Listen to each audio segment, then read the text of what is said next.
Gazze İslam aleminin bir bayrağı. Gazze'de uyanan vicdan gerçekten bütün dünyada yankılanıyor. Türkiye'de de yankılanıyor. Biliyorsunuz Kuzey Afrika'dan bir dalga var. Avrupa'dan da gelen bir dalga var. İnsanlık vicdanı haykırıyor. Gazze'ye doğru yola çıktı. Bunu unutturmak isteyen, bu dalgayı engellemek isteyen İsrail, İran'a karşı bir saldırı başlattı. Yani bunu illegal yollarla kapatacaklar. Fakat bunu medya görmesin diye medyanın gözünü o tarafa çekmek istediler. Fakat bu defa sert kayaya vurdular. İran'ın gerçekten canı çok yandı. İran belki uzun mesafeli uçakları yok. Belki İHA'larla falan İsrail'i vuramaz ama dünyada en büyük cephaneliklerden, füze cephaneliklerinden birisine sahip İran ve bunların tamamı İran'a, İsrail'e yönelmiş durumda. Yani İran kocaman bir ülke, 80-90 milyon var. O coğrafyayı ne kadar vurarsanız vurun. Yani kocaman bir coğrafyada İran'ı çok etkileme şansınız yok. Ama küçücük bir coğrafyada, küçücük şehirlerinde İsrail gerçekten eğer İran'ın hedefi olmuşsa İsrail Gazze'de yaptığını karşılığını bulacak diye düşünüyorum. Gazze'yi nasıl böyle her tarafı perişan etti, dümdüz ettiyse İsrail kendi şehirleri de dümdüz olacak.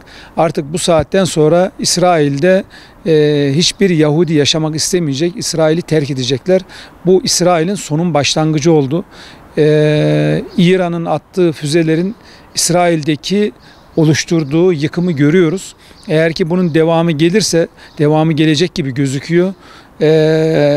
İsrail için hani bu savaşın bir kazananı olmaz ama büyük bir yıkım İsrail'i bekliyor. Kendi kendine kaşındı İsrail ve bu işte de yani kısa vade olmasa da orta vadede yani artık Gazze bu direnişten sonra asla İsrail'e teslim olmaz, Filistin'de teslim olmaz, İslam aleminde teslim olmaz. Yani bu 3. Dünya Savaşı mı? Hayır, 3. Dünya Savaşı değil. Bundan sonra böyle olacak. Her tarafı böyle ne diyeyim uyandırıyorlar.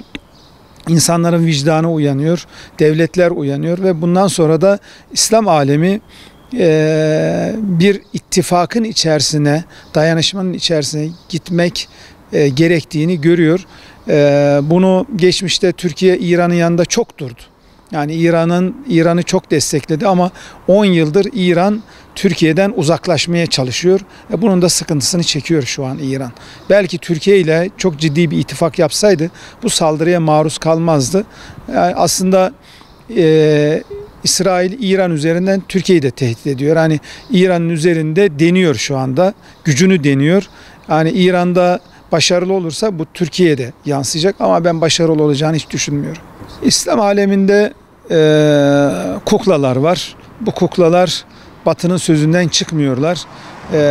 Geçmişte Müslümanlar Mısır'da ayaklandılar. Bu diktatörleri görevden gönderdiler. Yeniden geldi bir diktatör daha. Bunun da sonu yakındır. Yani Mısır küçük bir ülke değil. 115 milyon, 120 milyon nüfusu var. Belki şu an o Müslüman vicdanını orada durdurmaya çalışıyorlar.